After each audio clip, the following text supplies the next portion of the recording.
At 11:42 a.m., on March 17, 1945, Private Eddie Voss crouched in a frozen crater outside Remagen, Germany, watching a German half-track crawl toward his position at 40 yards.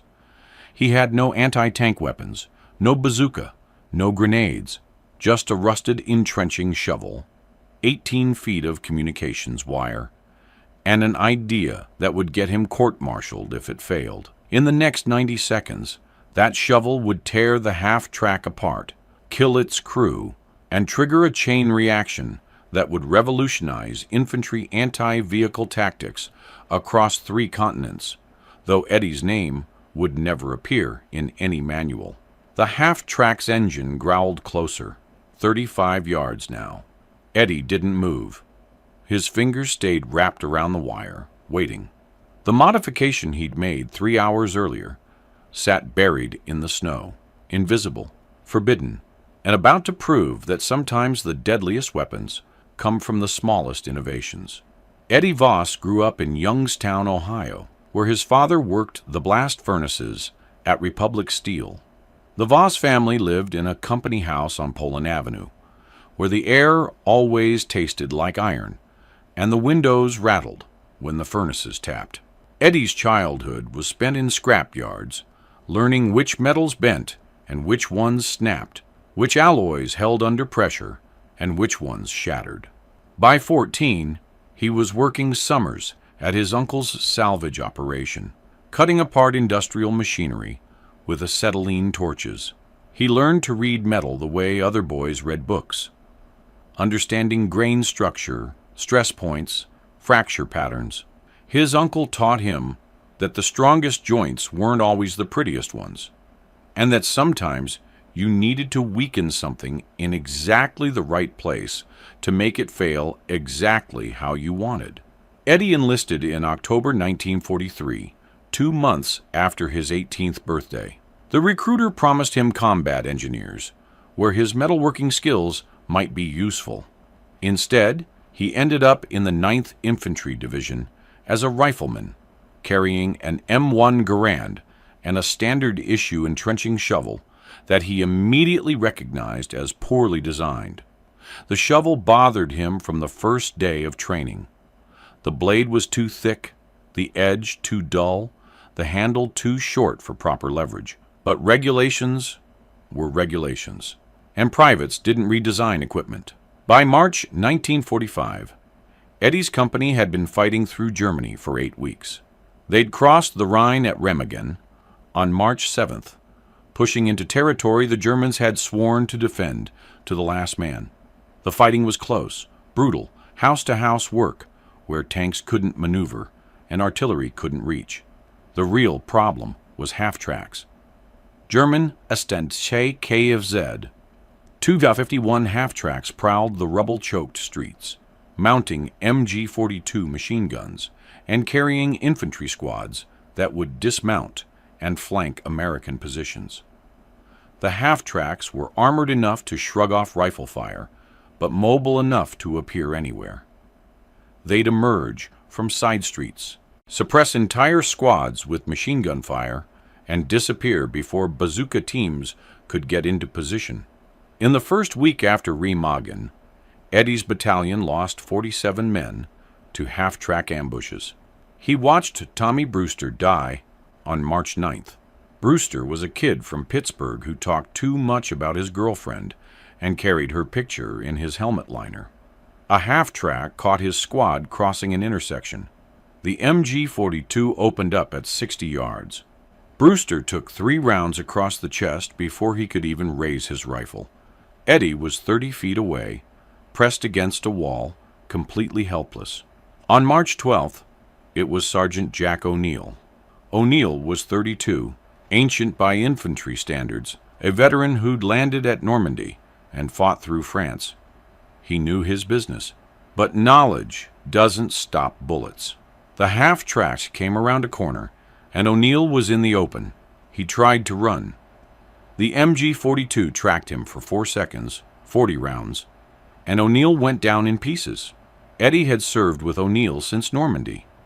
They'd shared foxholes in France, cold rations in Belgium, and whiskey they'd liberated from a Wehrmacht supply depot.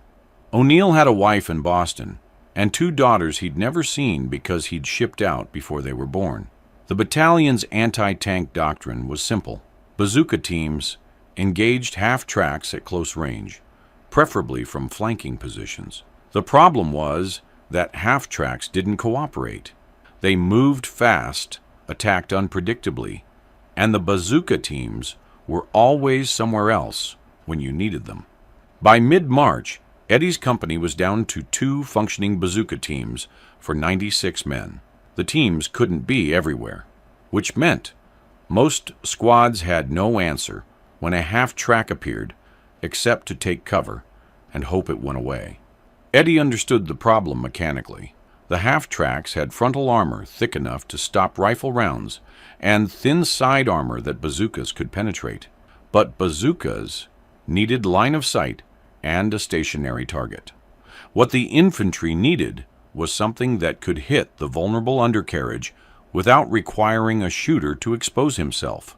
Mines were the obvious answer, but mines required time to emplace and engineering support to arm. By the time you got a mine in position, the half-track had already moved. Plus, German engineers swept roads constantly. Mines worked in defensive positions, not in fluid street fighting. On March 15th, Eddie's platoon was pinned down by a half-track for 40 minutes. The vehicle sat 200 yards down a street, its MG-42 sweeping any movement. The platoon had no bazooka, no grenades that could reach, no options. They waited until the half-track ran low on ammunition and withdrew. Lieutenant Hayes was furious. "We can't keep getting suppressed by one goddamn vehicle. Where were the bazooka teams?" "Engaging another half-track 6 blocks north," someone said. Hayes slammed his fist against a wall. "This is unacceptable. We need a solution." That night, Eddie couldn't sleep.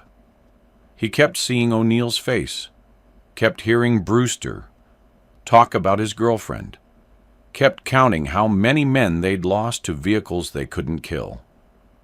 The official doctrine wasn't working. The equipment wasn't adequate. And men were dying while officers argued about proper channels. Eddie had never been good at following rules he didn't respect.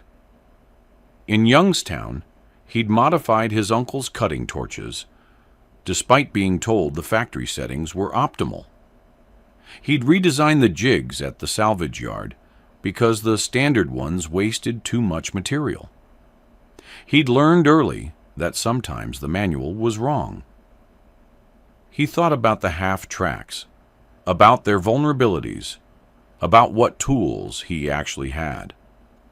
Every infantryman carried an entrenching shovel. Every squad had communications wire for field telephones. And Eddie knew exactly how much force it took to shear metal if you hit it at the right angle with the right leverage. The idea formed slowly, then all at once. If you couldn't put a mine under the half-track, maybe you could put the half-track over something that would hit it from below. If you couldn't get a bazooka shot, maybe you could create a mechanical failure that would disable or destroy the vehicle. If you couldn't engage it directly, maybe you could make the vehicle destroy itself. Eddie sat up in his bedroll. The idea was insane. It violated every regulation about equipment modification. If it failed, he'd face disciplinary action. If it worked but killed the wrong people, he'd face a court-martial.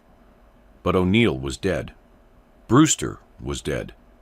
47 men were dead, and the half-tracks kept coming. Eddie made his decision.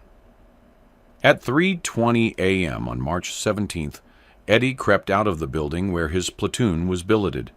He carried his entrenching shovel, a coil of communications wire, and a pair of wire cutters he'd borrowed from the signals section.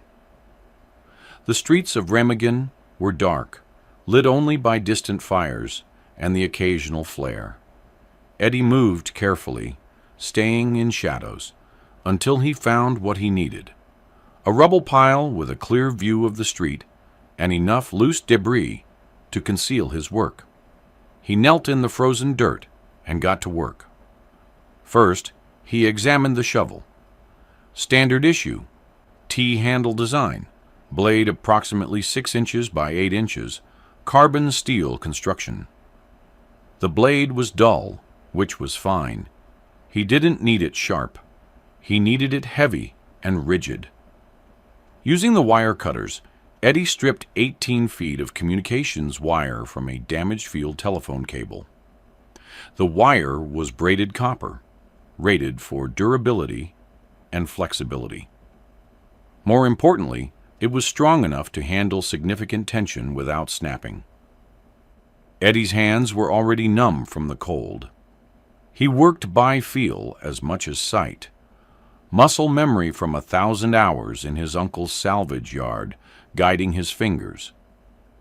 He secured one end of the wire to the shovel's handle, wrapping it 3 times through the T-grip and twisting it tight. Then he measured out the wire's full length, stretching it across the street at ankle height. The far end he anchored to a steel beam protruding from the rubble, not a simple tie-off. He created a slip knot with a trigger mechanism. When tension hit the wire, it would release, allowing the shovel to move freely.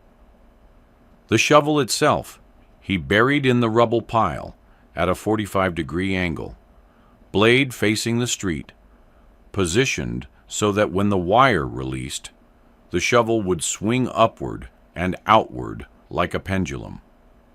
Eddie tested the angle 3 times, adjusting the wire tension, calculating the arc.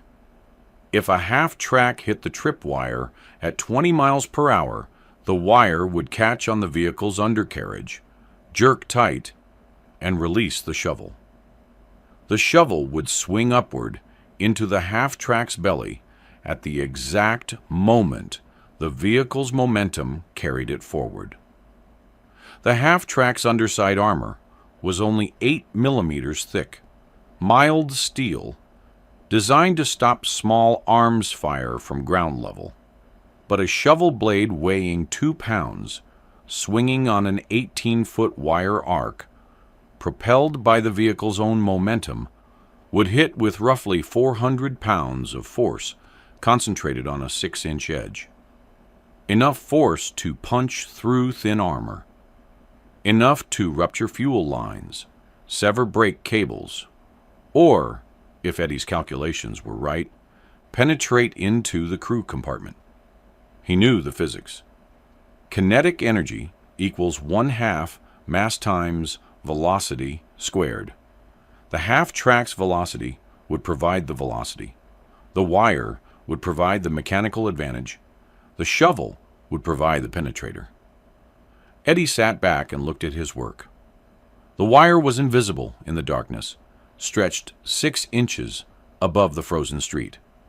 The shovel was completely hidden in the rubble. To anyone passing by, it looked like just another pile of war debris. If this worked, he'd proven that infantry could kill armored vehicles with improvised equipment and basic physics. If it failed, he'd wasted 3 hours and might face questions about missing communications wire. If it worked but killed civilians or friendly forces, he'd face a firing squad. Eddie checked his watch. 4:15 a.m. He'd been working for 55 minutes. His hands were bleeding from wire cuts, and his fingers had gone numb 20 minutes ago. He could smell his own sweat despite the cold, mixed with the ever-present odor of cordite and burning buildings. He thought about O'Neill, about Brewster, about the 47 names he'd heard, read at formation, men who'd died because the tools they had weren't adequate for the threats they faced. Eddie stood, gathered his equipment, and moved back to his platoon's position. He said nothing to anyone. There was nothing to say yet. Either it would work or it wouldn't. All he could do was wait. At 11:30 a.m., Lieutenant Hayes gathered the platoon. Intelligence reports German mechanized infantry probing our positions. Expect half-tracks with infantry support. 3rd Squad, you're on the northern approach. 1st and 2nd Squads, hold this block. Bazooka teams are assigned to the western sector, so we're on our own. Eddie's stomach tightened. The northern approach ran directly past his trap. The platoon dispersed. Eddie found a position in a second-floor window overlooking the street. From there, he could see the wire if he knew where to look. To anyone else, it was invisible. 30 minutes passed. Radio chatter reported German movement 3 blocks north, then 2 blocks. Then the sound of diesel engines echoed through the ruined streets. At 11:42 a.m., the half-track appeared. SKAF Zu 251, Hanomag variant, carrying a squad of Panzer Grenadiers and mounting an MG-42. The vehicle moved at approximately 25 miles per hour, the commander standing in the open hatch, scanning for targets. Eddie watched it approach. 40 yards, 35. His hands were shaking, but he couldn't tell if it was from cold or adrenaline. The half-track rolled forward. The commander saw nothing unusual.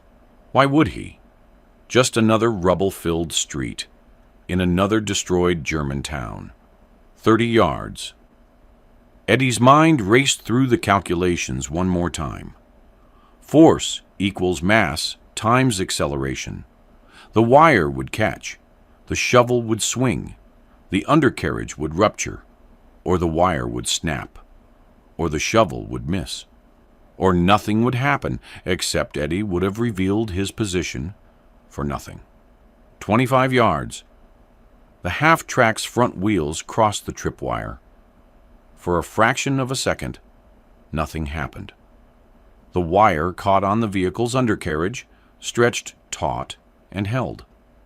The tension built exponentially as the half-track's momentum tried to pull forward against the wire's resistance. Then the slipknot released.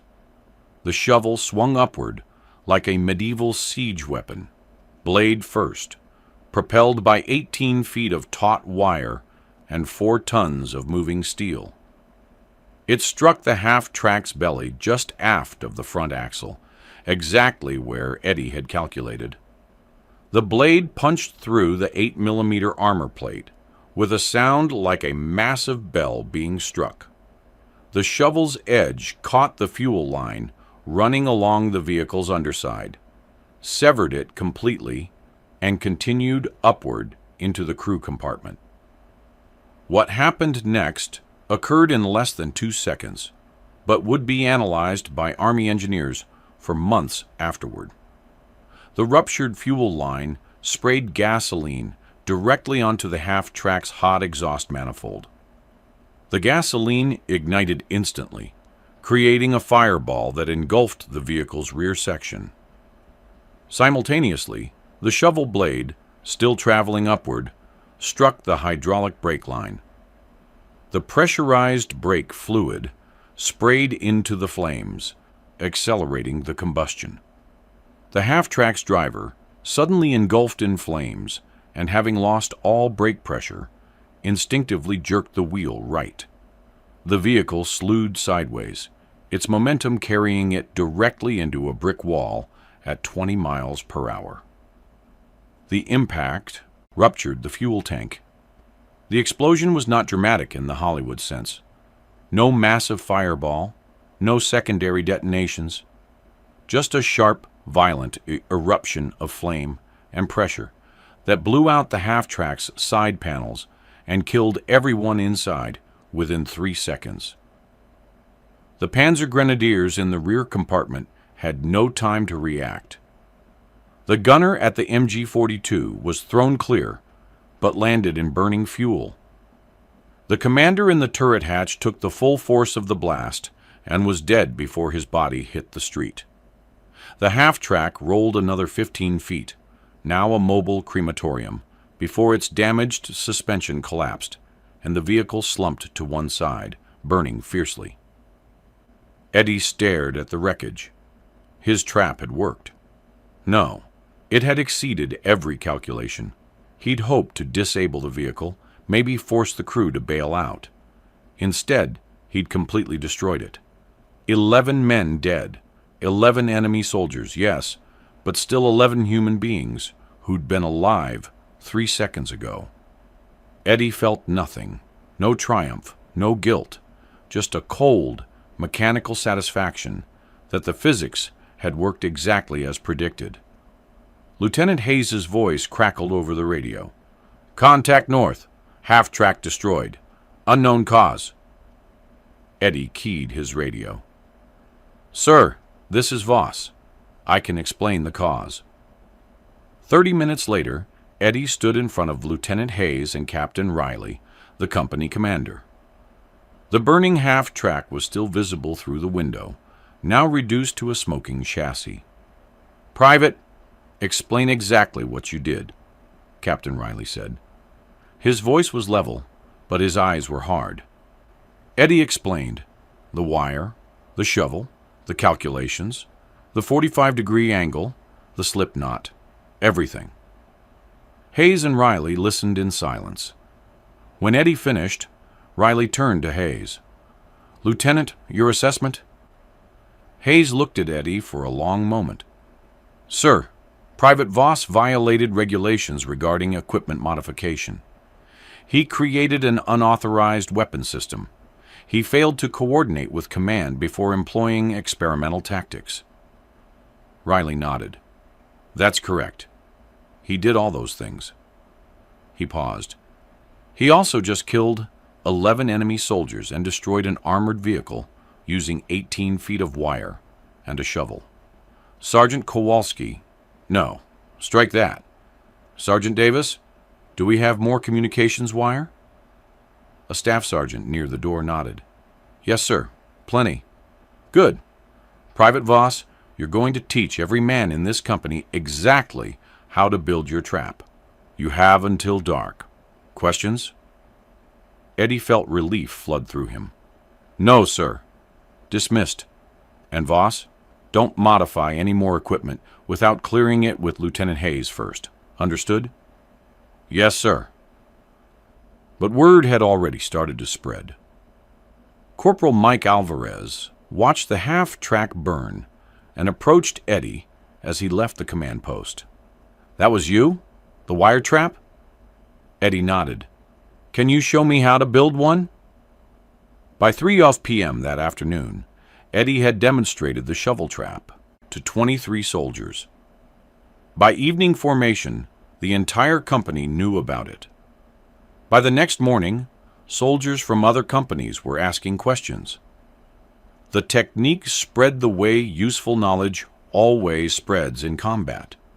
Soldier to soldier, whispered conversations, hands-on demonstrations in quiet moments. No official documentation, no engineering approval, just Eddie showing men how to measure the wire, calculate the angle, and position the shovel for maximum effect. Within 3 days, Eddie's company had emplaced 47 shovel traps throughout their sector. Within a week, other battalions in the 9th Infantry Division were asking for details. The technique spread to the 1st Infantry Division, then to the 3rd Armored Division's infantry support. Nobody called it the Voss trap. Soldiers just referred to it as the shovel thing, or that wire trick the Ohio kid figured out. On March 23rd, another half-track hit a trap built by Private James Whitaker, a farm kid from Iowa who'd learned the technique from Eddie. The half-track's fuel line ruptured, the vehicle caught fire, and the crew bailed out directly into a machine gun position. 7 enemy killed, vehicle destroyed, 0 American casualties. On March 25th, a German Isaab KOFZ 234 armored car hit a trap outside Honnef. The armored car was faster and more heavily armored than a half-track, but the physics didn't care. The shovel penetrated the undercarriage, severed the steering linkage, and the vehicle crashed into a building at 40 miles per hour. The crew survived, but were captured. On March 28th, 3 half-tracks approached a roadblock held by elements of the 78th Infantry Division. All 3 hit shovel traps within a 30-second span. 2 were destroyed outright. The 3rd was disabled, and its crew surrendered. American infantry across the Western Front began emplacing the traps anywhere half-tracks might operate. The technique required no specialized equipment, no engineering support, no ammunition, just wire, a shovel, and 30 minutes of work. German units noticed. Hauptmann Klaus Fischer commanded a Panzer Grenadier company that had been operating half-tracks around Remagen since March 7th. On April 2nd, he submitted a report to his division headquarters. American forces are employing a new anti-vehicle tactic. Wire traps positioned at ground level, invisible to vehicle commanders, designed to strike the undercarriage. 3 of my vehicles destroyed in the past week. Crews report no advance warning. Recommend immediate tactical revision. The report made its way to Wehrmacht headquarters, where it was filed and forgotten. Germany was collapsing. New American tactics were the least of their concerns. But German drivers got the message.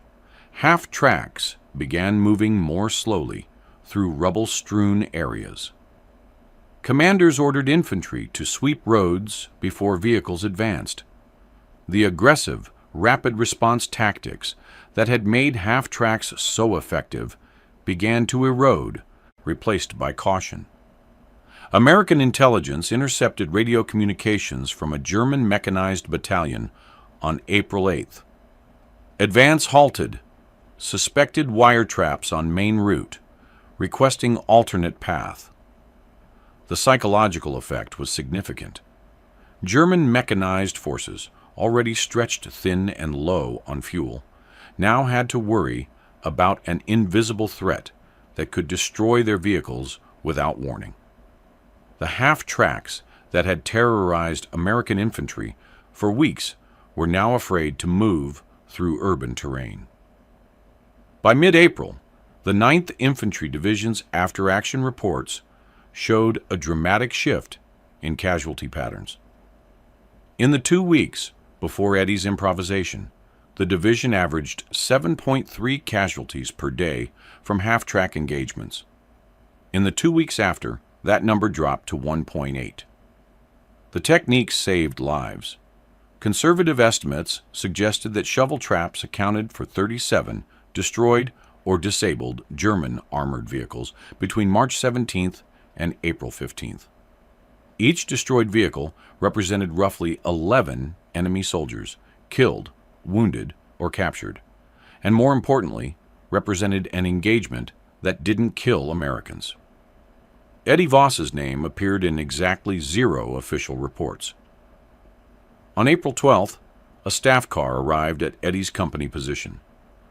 A colonel from division headquarters stepped out, accompanied by 2 engineer officers. Captain Riley met them, and 15 minutes later, Eddie was summoned. The colonel was a tall man with engineer insignia and a briefcase full of papers. Private Voss, I'm Colonel Hammond, Division Engineering Officer. I need to ask you some questions about an unauthorized equipment modification. Eddie's stomach dropped. Here it was, the court-martial he'd been expecting since March 17th. Yes, sir. Hammond opened the briefcase and pulled out a sheaf of reports. These are after-action reports from 6 different battalions, all describing a wire and shovel trap used against German mechanized forces. The reports suggest you developed this technique. Is that accurate? Yes, sir. Without authorization from engineering staff? Yes, sir. Without testing protocols or safety evaluations? Yes, sir. Hammond nodded slowly, Then he pulled out another document. This is a preliminary analysis from the Army Ground Forces Equipment Board. They've reviewed the technique and determined it's effective, replicable, and poses minimal risk to friendly forces when properly employed. He set the document down. Private Voss, you created a weapons system using scrap materials that has destroyed 36 enemy vehicles and saved an estimated 200 American lives. You did this in violation of approximately 14 separate regulations regarding equipment modification, unauthorized weapons development, and failure to coordinate with proper authorities. Eddie said nothing. There was nothing to say. Hammond continued, "The engineering board has 3 options. First, we can court-martial you for the violations. Second, we can issue a formal reprimand and order you to cease all modifications. Third, we can officially adopt your technique as standard doctrine and assign you to train other units in its employment." He paused. "The board has chosen option 3. Effective immediately, you're reassigned to division headquarters to develop training materials and conduct instructional sessions for infantry battalions. You'll receive a promotion to corporal and temporary duty with the engineering section. Questions?" Eddie blinked. "Sir, I'm not getting court-martialed?" Sorry, Corporal. When something works this well, we don't punish the man who invented it. We steal his idea and pretend we thought of it first." Hammond almost smiled. "The official documentation will state that division engineering staff developed the technique based on field observations. Your name won't appear anywhere. You'll train the troops, then return to your unit. Clear?" "Yes, sir." Over the next 3 weeks, Eddie taught the shovel trap technique to 17 different battalions. He demonstrated the physics, showed soldiers how to calculate angles, explained the importance of wire tension and trigger mechanisms. He watched farm boys and factory workers master the technique in 20 minutes, saw them improve on his design, witnessed the innovation spread and evolve. One sergeant from Tennessee figured out how to use 2 shovels and a cross wire to create a dual strike system.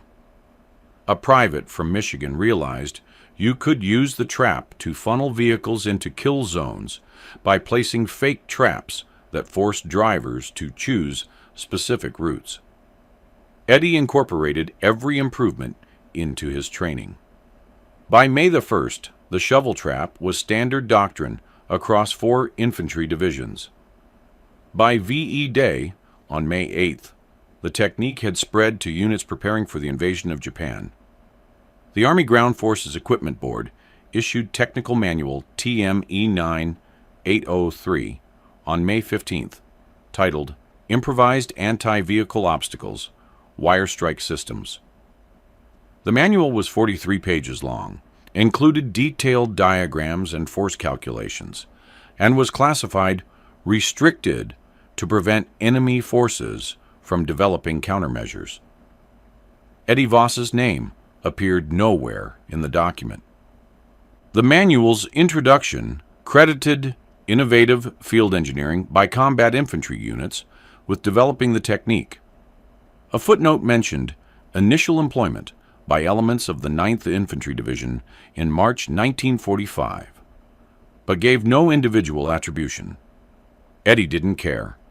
O'Neill and Brewster were still dead, and all the manuals in the world wouldn't bring them back. But other men were alive because of a shovel and some wire, and that was enough. On May 20th, Eddie returned to his rifle company. The war in Europe was over. His company was assigned to occupation duty in a small German town whose name he never learned how to pronounce. Eddie Voss mustered out of the Army in November 1945. He took a train back to Youngstown, walked through the doors of his family's house on Poland Avenue, and hugged his mother for 5 minutes without saying a word. He went back to work at his uncle's salvage yard the following Monday.